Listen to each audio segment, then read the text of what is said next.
دلوقتي الساعة 2 وانا بصور الفيديو ده، وحقيقة انا لسه راجع من المحكمة واليوم النهارده كان مرهق جدا. بس تخلي بالك بقى من حاجة حصلت معايا النهارده، وعشان كده انا طالع انبهكوا عليها وتخلي بالكم.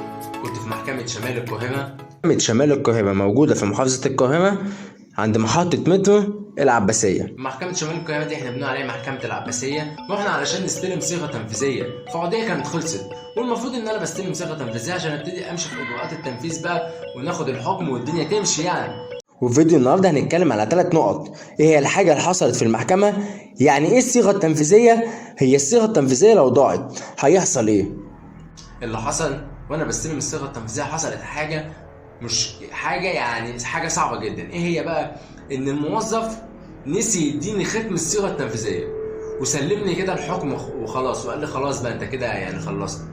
والمفروض ان الختم ده بيبقى مكتوب فيه ان على الجهة اللي انا رايح لها بالصيغة التنفيذية نفذ الحكم ده. طيب النهارده الموظف نسي يديني الختم ده ليه؟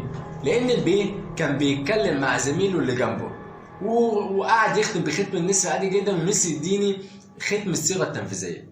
طب ده في مشكله؟ طبعا في مشكله. ليه؟ لان الصيغه التنفيذيه بتطلع مره واحده بس، ما ينفعش تطلع تاني غير طبعا بدعوه واجراءات تانيه معقده.